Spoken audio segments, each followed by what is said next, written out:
started in the Philippines. Now with Angelique, Info Bueno on the TV screen. This is like a samba, from here to Manila where we're hitting the drums. Yeah, so shake it up and get it like no more drama. And check the going to Philippines, no one other. The world keeps talking, but we ain't walking. We keep on dancing, that's how we rock it. 7,107 islands of beauty. Papakilala mo na ako. I am Rose. This na General Collection Section and Filipiniana Section. Ano po ba maaaring makikita o makuha information tungkol dito sa Marikina City Library? Okay. The Marikina City Library started become municipal library.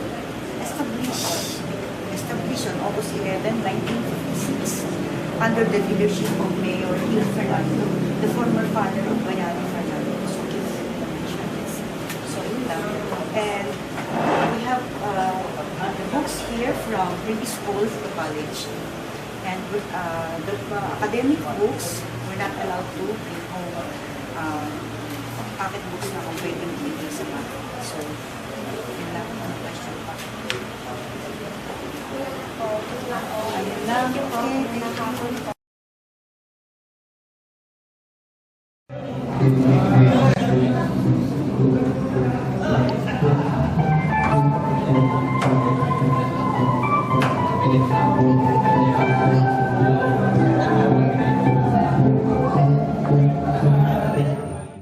No one other, the world keeps talking, but we ain't walking. We keep on dancing, that's how we rock it. 7,107 islands of beauty, see pieces of heaven. Piliin mo rin ang Pilipinas. Piliin mo rin ang Pilipinas. Piliin mo rin ang Pilipinas. Magandang hapon po, officer. Ako po si Miguel Simon. Nag-aaral po ako dun sa Parang High School. Reading student po ako sa Tagor. Lumilang po ako sa Group I. Bale, sir, Ang pangalan ko bilang isang executive officer sa Barangay Parang. Ako po ay si Mr. Esguera.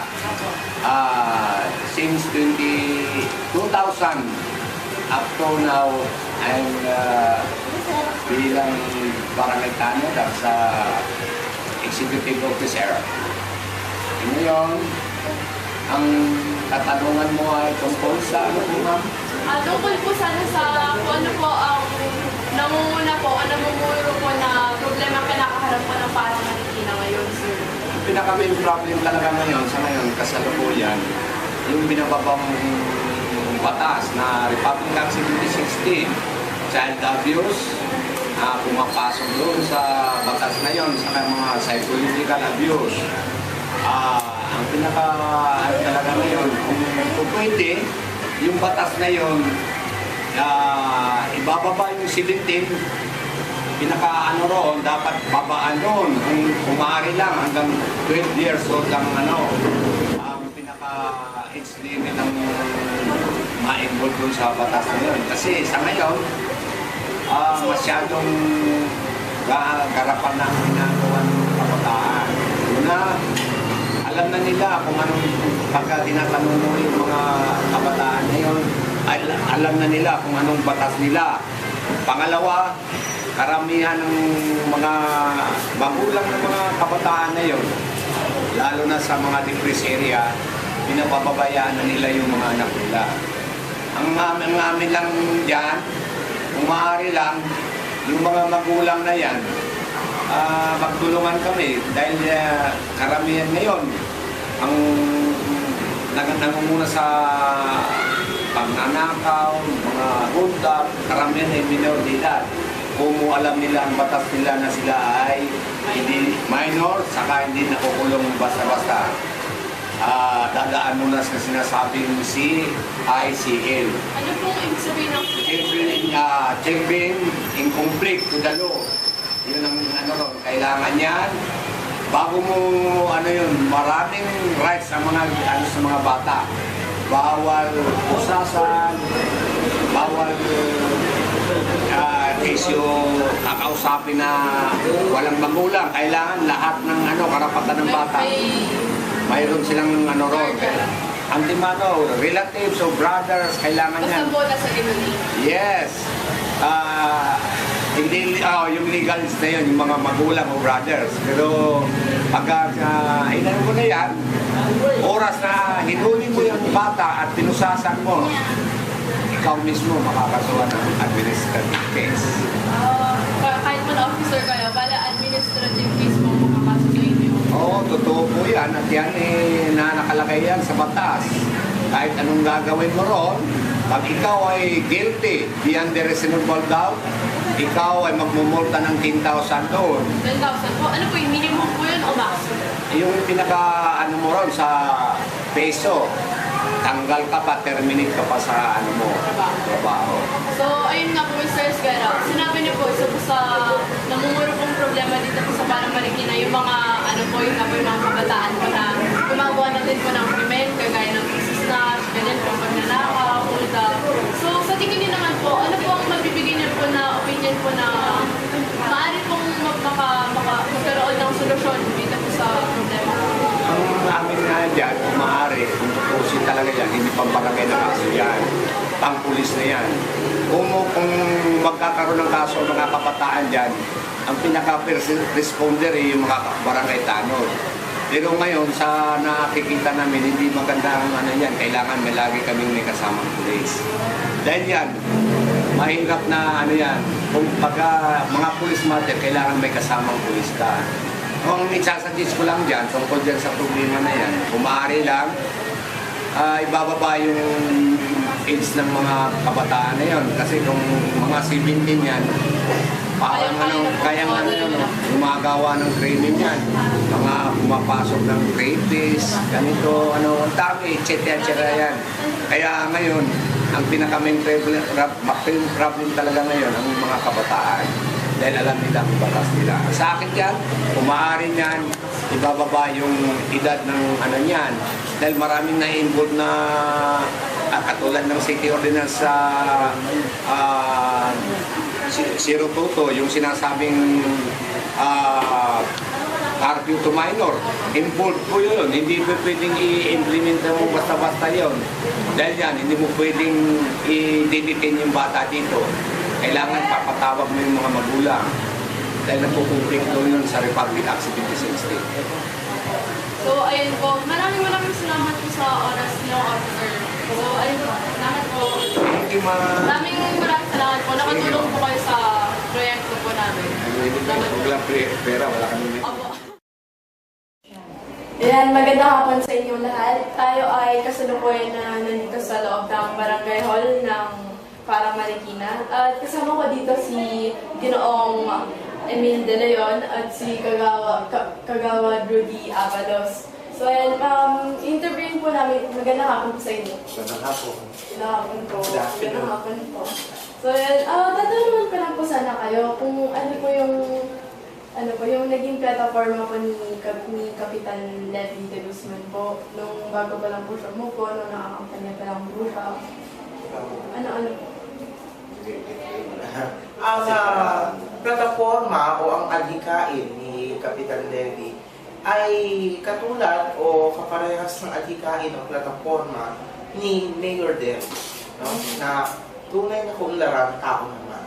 Ang serbisyo o ang paninindigan ni Kapitan Levy ay ang serbisyong pambarangay ay nararapat na nasa sa tao. Centered on people. No? Kung ano ang kailangan ng plataforma natin. Isang makataong bigyan, isang makataong Ayun po, maraming salamat po. So, ito naman po yung pangalawa po naming tanong. Hindi naman po tatagalan. Sa pangilang term na po ni Kapitan Guzman? Ngayon, nasa pangalawang termino na siya. Okay. At kami nangangarap na makapangatlong termino. Opo. At sa ikalawang termino na naman po, ano po yung mga naging successful po na proyekto po ni Kapitan Levy de Guzman? Marami. Opo. Unang-una yung barangay hall, ito naging siya, tawag ito, Wala kasi po. ay yung back sa plant namin sa simula hanggang sa dulo, kahit po. Bali, proyekto po yun ni Cap. Tapos itong marami, itong learning center, ALS. Alternate learning system po. Itong court, marami. Marami din tayong proyekto with regards to safety and security, no, seguridad. Opo. Nagkabit tayo ng mga CCTV camera sa paligid ng barangay. Mayroon din tayong ongoing na proyektong pangkalusugan. Yung pamimigay natin ng gamot sa mga kapuspalad at mga mahihirap. At yung ating misting para makapatay tayo ng mga lamok na nagdadala ng dengue at ano pang sakit. Mayroon din tayong mga proyektong tulad nga ng sabi ni Kagawad Rudy na pang infrastruktura. At sinigurado din po natin na ang ating mga tanod at ang ating ibang kawani at kasama sa barangay ay mayroong tamang training sa disaster preparedness and rescue kung sakaling kakailanganin. Kaya ay iilan lamang sa maraming proyekto ni Cap Levy at ang kanyang mga pasabong kasama. Opo. So, ayun po, maraming salamat po sa inyo. So, yun nga po yung sinabi niyo po kanina, isa po sa mga naging proyekto po ni Kapitan Levy Desmond po, yung safety po and protection dito po sa parang tama po ba. Meron po kami kasi mga concerned citizens po na na-interview po na sinabi nga po na kung pwede nga daw po yung mga CCTV. So, ayun po, dahil daw po marami na daw po nagra-riding and tandem ngayon, snatching. So, ano po, nakakatuwa naman po na meron po palang proyekto na gano'n si Kapitan. So, ayun lang po. Maraming salamat po. Tsaka, pasensya na po sa abala. Salamat po sa oras niyo po. Sige po, mauna na po. Sige po. So, nandito po tayo sa second part po ng interview po natin sa kanila.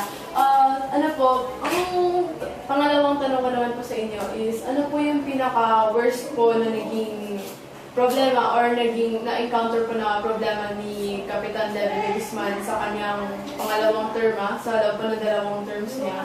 Ano po yung pinaka-worst po na na-encounter? Masasabi natin pinakamalalang problema o suliranin na kinailangang harapin ng ating administrasyon ni Kapitan Levy ay yung baha, ondoy. Yung habagat, hindi masyado yung ondoy.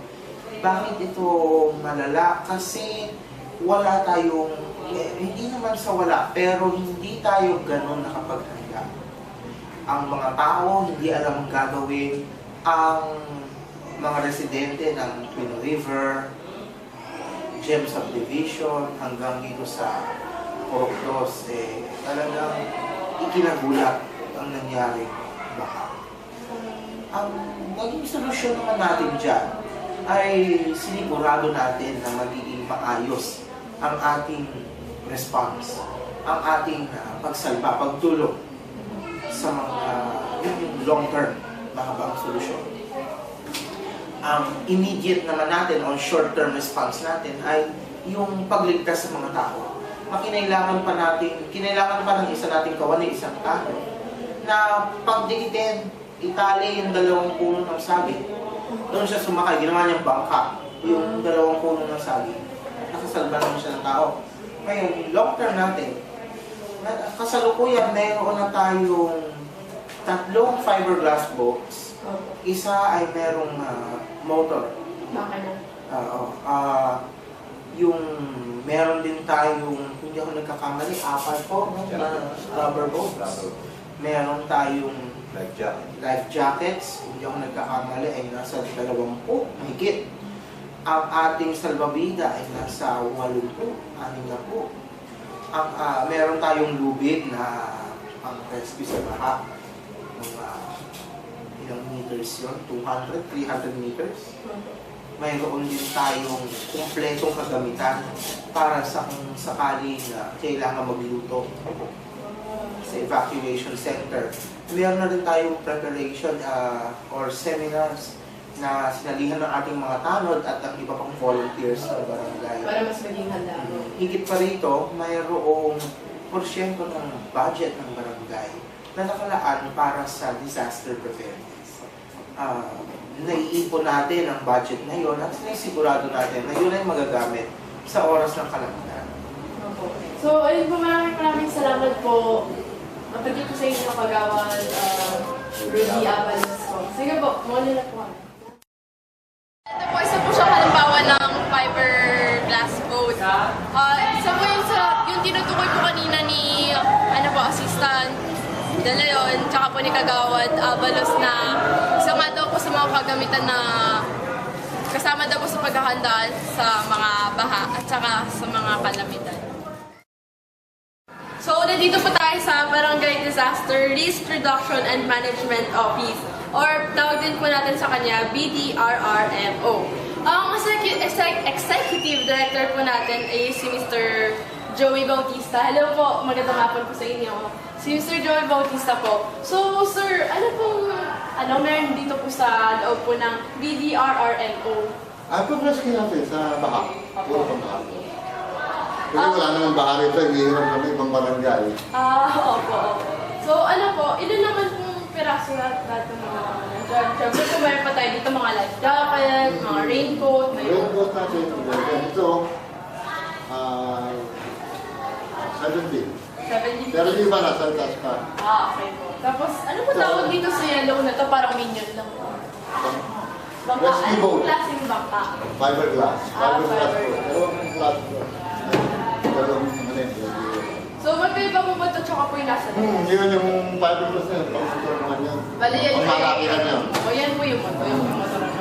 So, dapat tayo dito. Yung sa Davigan or life day. Yan po yung mga salvavida.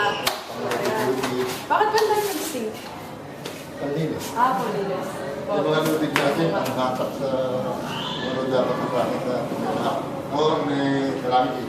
Tapos meron pa dito sa loob. Akulan. Helmet, boots. So, ayun po, salamat po sa pag-tour dito po sa loob po ng PDR. Okay na po yun, edit na. So, ayan, na-interview natin si Kagawad Rudy Avalos at si Assistant De Leon, Assistant po siya ni Kapitan Levy de Guzman, pati na din si Director Bautista. So, ayan, at nandito ulit tayo sa Barangay Parang. Ako si Mikael Siso, nag-uulat para sa Group I. Magandang hapon po sa inyo, ma'am. Ako po si Mikael Sison. Grade 8 student po ako sa Section Tagor sa Parang High School. So, ayun po, hingan lang po sa nakita ng opinion niyo po tungkol po sa pinakamalaking problema po na kinakaharap ng Marikina City ngayon. Salamat dahil ako yung napili mo na may interview at mabigyan ng makuhaan ng impormasyon. Bilang mamamayan o naninirahan dito sa Marikina, ang isang gusto ko sana na mabigyang pansin ay yung mga snatching. Opo. Yung bystander na yung mga tao na naglalakad dyan sa paligid, Opo. bigla na lang lalapit dun sa mga tao na aagawan sila ng gamit nila, ng baro nila. Minsan pa nga, tinututupan pa nga. Opo. Yung isa naman, yung mga naka-helmet na bigla na lang papasok sa computer shop dahil nga minsan papasok sila doon, parang may hinahanap lang silang taong bigla. Dahil nga sila parang papasok na wala naman, naka-helmet naman sila, hindi naman nakikita yung mukha nila. Tapos bigla na lang silang mag-aano na, hold up pala ito. Hindi sila natatakot dahil may suot silang helmet, hindi sila basta-basta makikilala, lalo na kung may CCTV camera naman lang. Hindi naman sila makikita nun. Yun ang isa namin. Tsaka yung isa pa nga, yun yung riding in tandem na nakasuot din sila ng helmet. Sila yung mga pumapatay, minsan away droga, away barkada, or minsan nasasangkot din yung droga. Na kung naka-helmet sila, pumapasok sila sa mga kasada, hindi sila napapansin basta-basta ng mga tao dahil nisuot silang helmet. So, ayun po, wala na po ba kayong idadagdag? Kasi kumbaga ang aware ko lang naman yun yung snatching at saka yung riding and tandem. Kasi kumbaga yun ang pinaka-worst na problema dun sa Marikina, di ba? Snatching. So, ayun nga po, snatching, riding and tandem.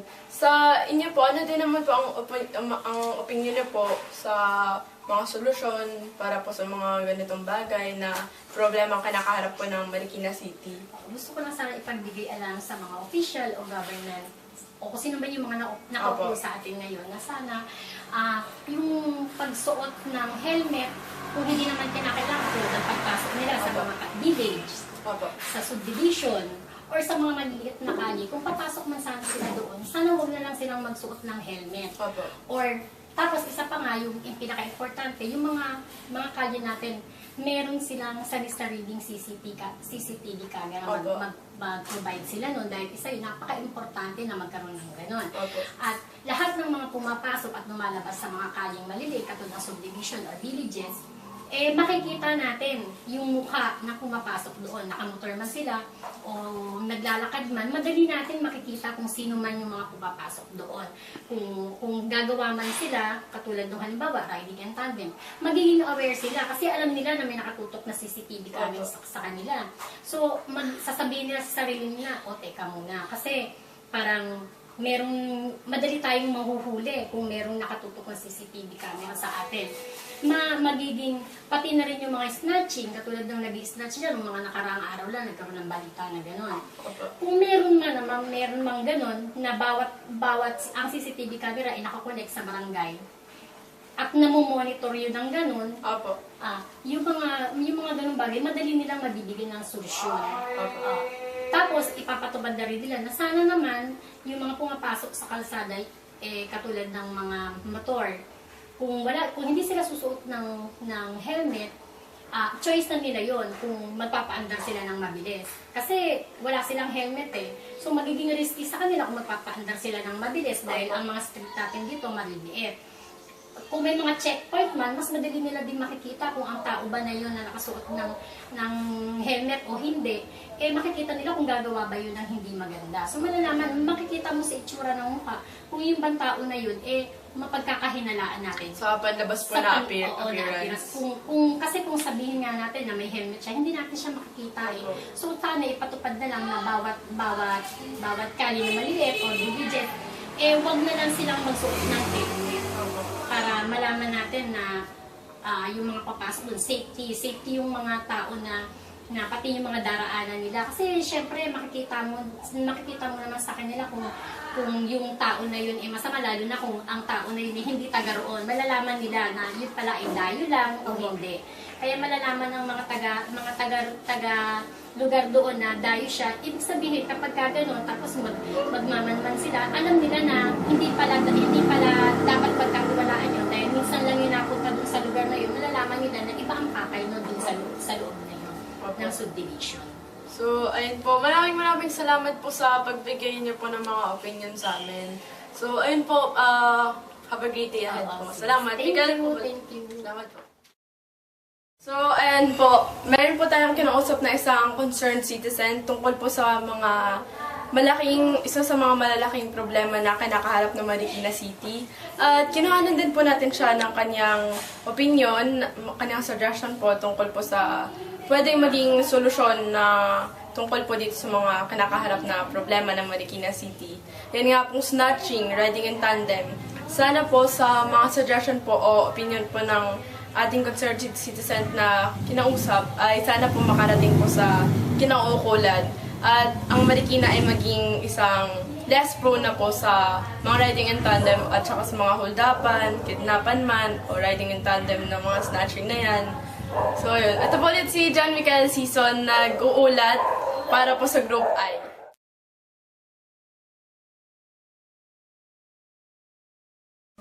Magandang hapon po sa inyong lahat. Ako nga po pala si Camille Iparagas na magbibigay ng ilang katanungan sa isa sa mga opisyales dito sa Barangay Fortune tungkol sa pagpapaunlad ng kanilang barangay. Na si Ate Beltran na Barangay Treasurer.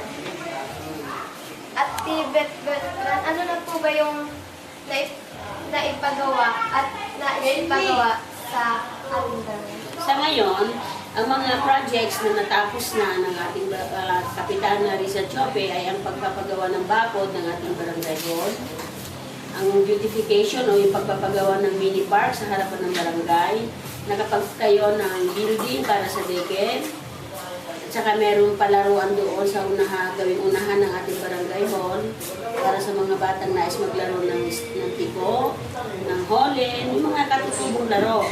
At meron din tayo isang building para sa fire na siyang building sa ibaba, opisina ng senior citizen.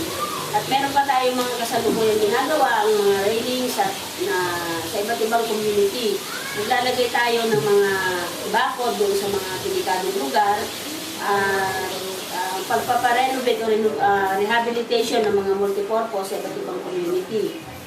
So sa ngayon, marami pang plano ang ating kapitana na ibigay sa mga komunidad ang pagpapatayo at pagpapagawa ng mga basketball courts o pagpipintura doon sa mga lumang mga basketball courts para sa kabataan.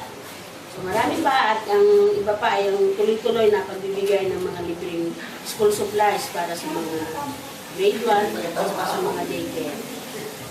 Mas kayo feeding program hindi naman nawawala. And every month kung anong merong mga okasyon na ginaganap, dito sa barangay ginagawa. Maraming salamat po. Magandang tanghali po sa inyo lahat. Nandito po ako ngayon sa Barangay Fortune para mag-interview sa mga madlang people. Ika, tara mag-interview na tayo.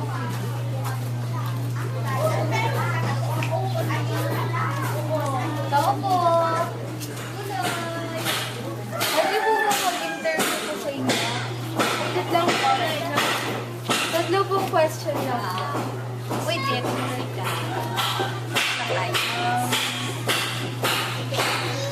Ilang taon po ba kayo nangyayara? Nasa 30 years na. Ano po yung mga source of income po?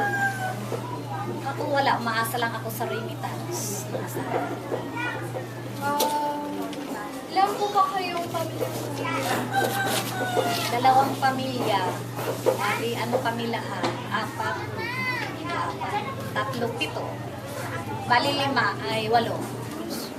Sino po yung mga nagtatrabaho po dito sa pamilya po? Yung asawa ko at saka yung manugang ko. Sige po, thank you po sa pag-cooperate po sa pag-interview po. Maraming salamat.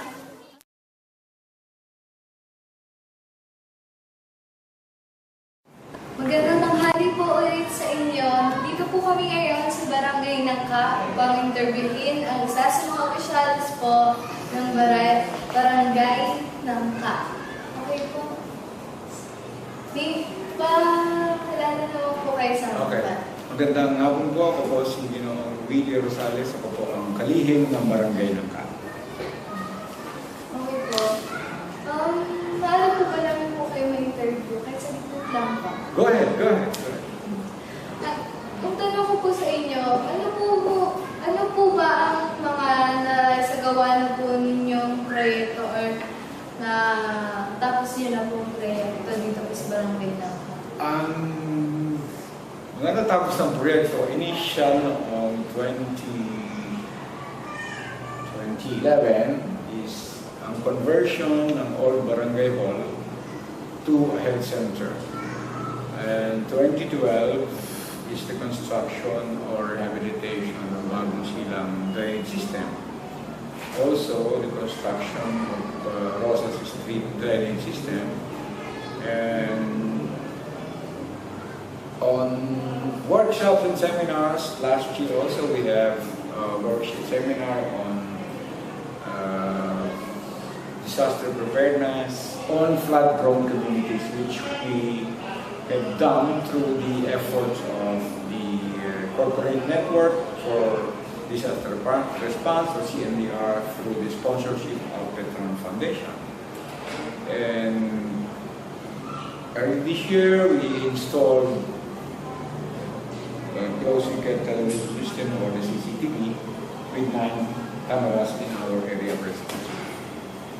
Aside from that, our annual project, or this is annual celebrations, we have the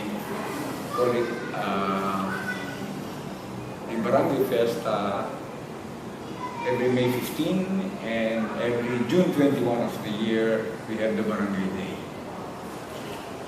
And other activities or basic services that we do for the barangays.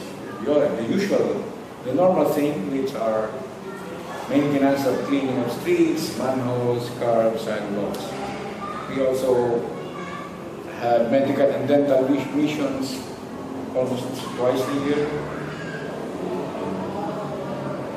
And proper monitoring of the weather, calamities, floods, and earthquakes. We have also the fogging and misting of different places and areas of our responsibility, most especially during this time of the season for prevention of dengue. Cleanup drive. We do this cleanup drive almost Saturday, but we have our cleaners, our street sweepers doing every day. We have our cleanup drive, most especially the river banks, through the help of the city office, city environment management office, or SEC. And one of the most important duty of the barangay is to maintain peace in order.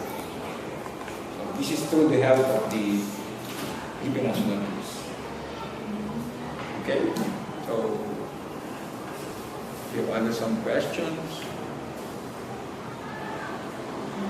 and I've given you all the history of Nangka, the barangay profile, and this barangay is almost 45,000 population. 45,000. Sige. Thank you po sa maganda Maraming salamat sa bibigay nyo ng pagkakataon na mag-isip lang na ibigay sa inyo ang nangyayari sa aking barangay. Sana ang nangyari ngayong hapon ay makatulong sa inyo kung ano mang pag-aaral na ginagawa sa parang high school. Sige pa. Thank you po. Thank you. Lahat ako po ay nandito sa barangay ng Ka upang mag-interview ng mga madlang people.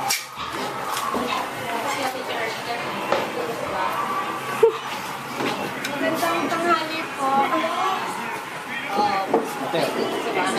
Pwede po ba kami mag-interview? Okay. Ilang taon na po ba kayo naninirahan dito sa Marikina? 19 years na.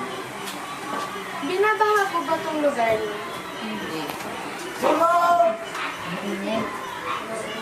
ba? Ba kayo naninirahan dito sa Marikina? 19 years na. Binabaha po ba itong lugar niyo? Ilan po ba ang naninirahan dito sa inyong pera? Kami lang, dalawang anak ko sa kaming mag-asawa.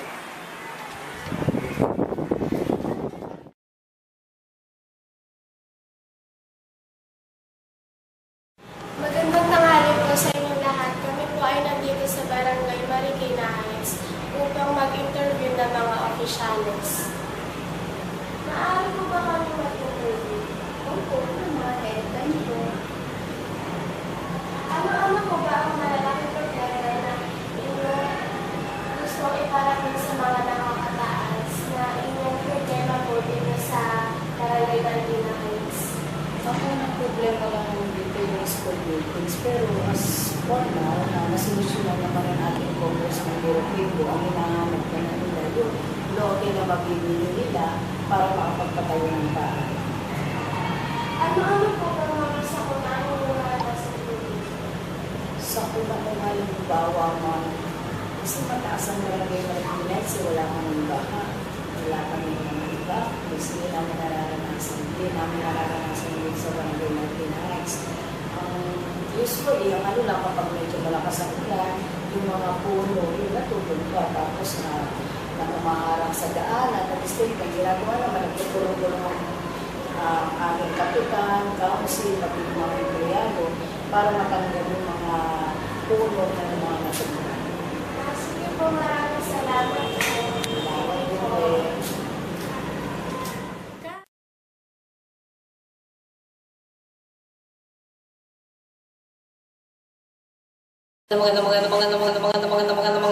Magandang hapon po sa inyo lahat.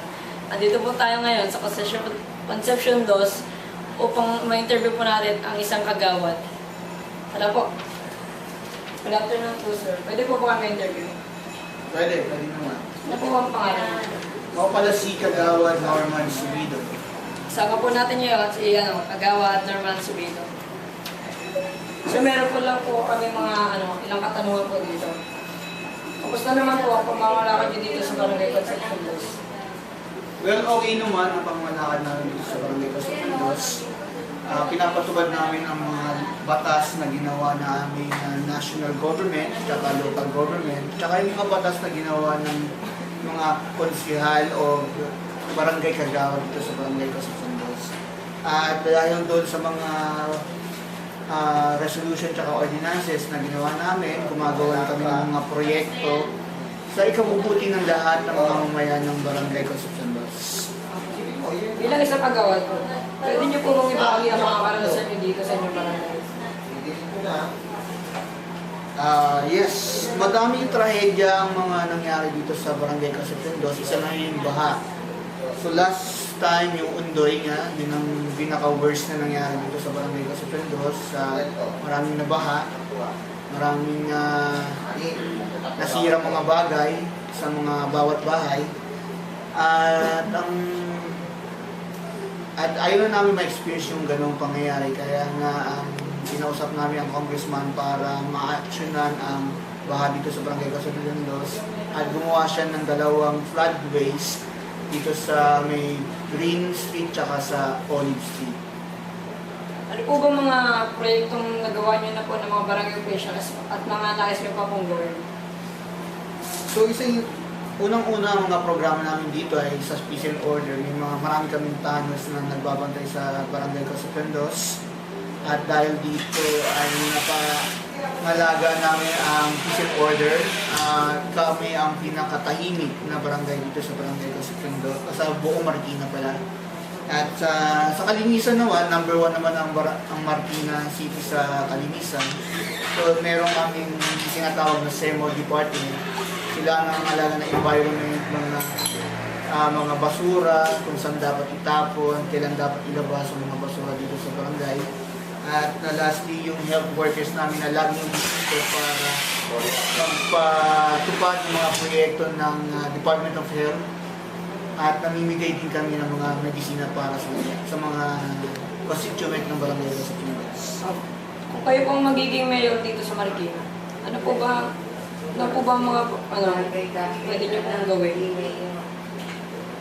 Okay, kung ako magiging mayor ng Marikina City, ang number 1 gusto kong magawang proyekto ay may libreng kolehiyo. Unang-una, alam natin na mahal ang kolehiyo sa mga pribadong mga companies.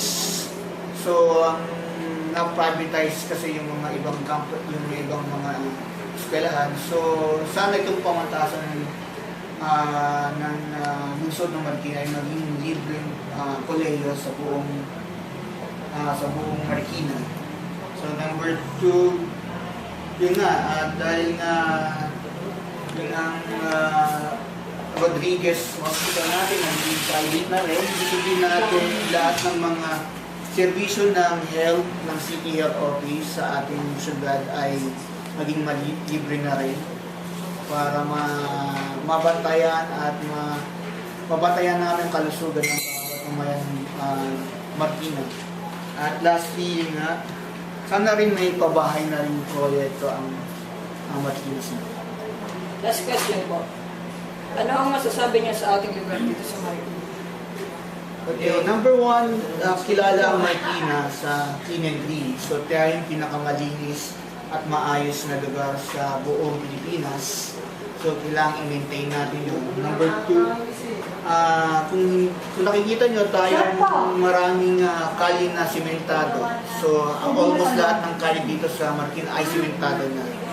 Number 3, masaya dito sa Marikina, may mga activities tayo, may mga rayon-rayon, may mga angkan-angkan at para sumigla at para mabuhay ang kultura ng Pilipino. Lalo na yung kultura ng sapatos na kinagisna ng ating mga nunod dito sa Marikina. Binubuhay nga natin at pinapaganda ang negosyo ng sapatos dito sa Marikina. Thank you.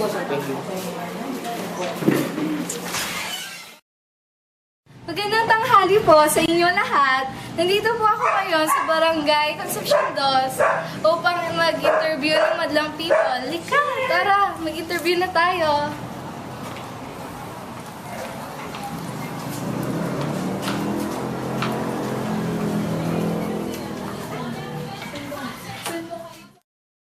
Happy po ba namin kayo ma-interview?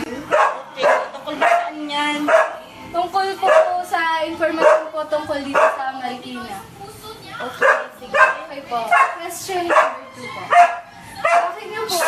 Shit! Bakit niyo po bang naisipan na tumira dito sa Marikina? Kasi dito na talaga yung pamilya ng asawa nakatira. Kaya dito na rin po kami nung mag-asawa na kami. Saka dito din yung anak buhay nila. Kaya hindi na kami umalis sa Marikina. Question number 7 po tayo. Sino-sino po ba ang nagtatrabaho dito po sa inyo?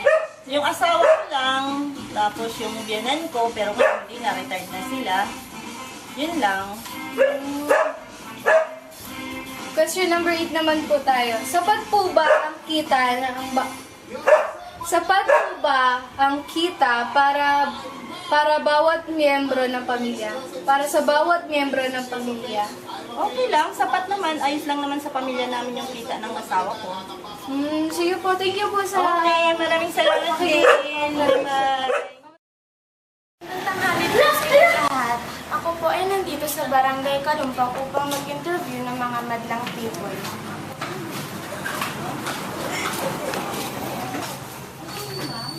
Ako po, magandang tanghali po. Mahal po ba kami mag-interview?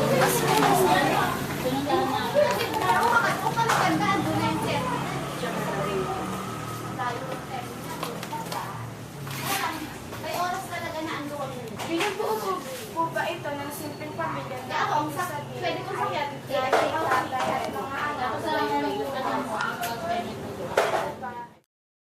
Po ba ito ng simpleng pamilya na ang sasabihin? Tatay at mga anak. Kung meron po iba, kami lang po pamilya. Ang dalawa anak ko, tatay at nanay, anak ko. Lalaki mo babae. Pwede po bang malaman ang ang pagtatrabaho ng asawa ko sa Philippines, FTC. Di ano siya tatrabaho sa Marikina. Para nasi kami katrabaho ng mga ano po bang parang sabihin niyo sa Marikina?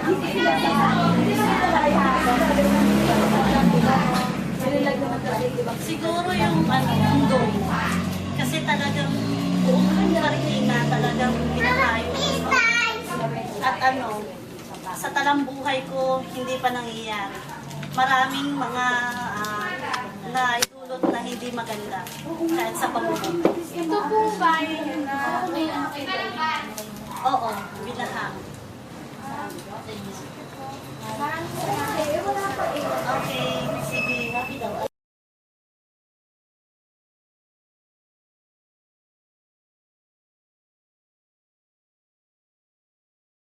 Dito po tayo sa Barangay Tumana at interviewin po natin ang kapitan po dito sa Barangay Tumana. Sir, may karanasan po ba kayo dito sa Marikina? Ano po yung karanasan?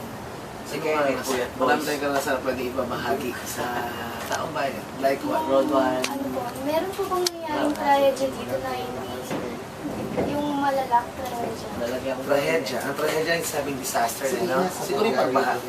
Talagang extravagant yung baha, yung Undoy, 2009. Gano'n po kataas yung bahay?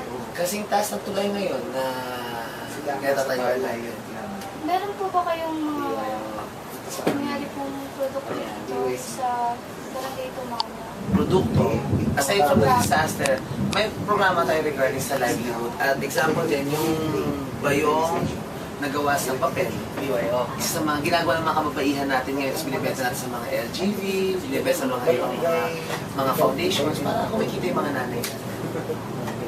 Kung kayo po magiging mayor sa Marikina po, ano po yung pwede niyo pong igawa para sa Marikina? Pag ako naging mayor, in God's plan, siguro ang gagawin ko ay ang mas katiyakan sa kabuhayan ng bawat isa. Para hindi na mag-approach yung mga tao, hindi na may sa Marikina. Yung livelihood programs talagang ika-uulad ng bawat isang mga sa Sir, ano po yung maganda niyo pong nagawa dito sa barangay? Ang magandang nagawa ko sa Barangay Tumana, siguro na pag-isa ko ang bawat tao. Alam natin Barangay Tumana, composed of many religions, composed of many personalities, regions, iba't ibang mga lugar. Siguro na pag-isa nating damdamin na pag taga-Tumana ka, isang lugar ka lang, kahit Muslim ka, born again ka, Kristiyano ka, ano yung taga-Tumana, isa. Meron po ba kayong pwedeng sabihin tungkol sa ating lugar sa Marikina?